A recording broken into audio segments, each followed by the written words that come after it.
इथे आपण सोयाबीन भिजत घातलेले होते, छान भिजले. थोडंसं मी गरम पाण्यात भिजत घातले होते. गरम पाण्यात भिजत घातले ना की त्याचा थोडासा उग्र वास असतो, तो निघून जातो. लसूण, आलं, कोथिंबीरचे देठ घेतलेत आपण आणि टमाटा घेतला आहे. आता हे सगळं आपण मिक्सरला बारीक करून घेऊया. आपल्या इथं फ्राय पॅन तापला आहे, त्यामध्ये तेल ओतूया. त्यामध्ये थोडंसं जिरं, दालचिनीचा तुकडा, एक तेजपत्ता, मसाले चांगले परतून घेऊ. त्यामध्ये एक कापलेला कांदा, कांद्याला छान गुलाबी कलर येईपर्यंत आपण परतून घेऊ. मीडियम गॅसवर मी परतून घेते. इथं कांद्याला आपला छान कलर आलेला आहे. त्यामध्ये आपण वाटण टाकून घेऊ. गॅस मी बारीक केला आहे. मिक्स करूया.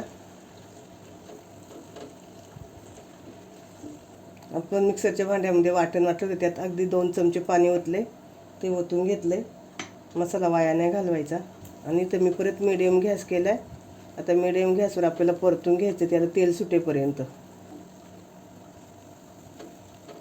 इथं आपलं टोमॅटो आणि कांदा छान परतून झालेला आहे. कांदा आपण ऑलरेडी परतवला होता, टोमॅटोची बारीक प्युरी करून टाकली होती. तिला छान आता तेल सुटले. आता त्यामध्ये आपण टाकूया मसाले. हळद, धनिया पावडर, आपल्या साठवणीचा मसाला आहे आणि थोडीशी जिरा पावडर. मिक्स करून घेऊया आपण. तर तुमच्याकडे जर साठवणीचा मसाला नसेल तर तुम्ही हळद, धनिया पावडर, गरम मसाला किंवा गरम मसाला नसेल तर किचन किंग मसाला वापरला तरी चालेल आणि लाल मिरची पावडर एवढं टाकून केलं तरी चालेल. आपण मीडियम गॅस केला आहे, त्यावर आता छान मसाले परतून घेऊया आपले. तुम्ही मसाला जेवढा छान परतणार तेवढी आपल्या भाजीला चव छान येते. इथं आपला मसाला परतून झालेला आहे, तेल पण सुटले. त्यामध्ये आपण भिजवून घेतलेले सोयाबीन टाकू. मी सोयाबीन 3 पाण्याने धुवून घेतलेत, भिजवलेत आणि 3 पाण्याने धुवून घेतलेत. सोयाबीन मिक्स करूया त्याच्यात मसाल्यात. आणि त्यामध्ये टाकूया शिजलेली डाळ. मिक्स करून घेऊ आपण. आपली डाळ छान शिजली आहे. 3 शिट्ट्या घेतल्यामुळं. भिजत ठेवली नाही की डाळ पटकन शिजते. तुम्ही जर डायरेक्ट लावली तर मग भरपूर 5-6 शिट्ट्या घ्यायला लागतात. आता यामध्ये आपण चवीनुसार मीठ टाकून घेऊ. मिक्स करून घेऊ.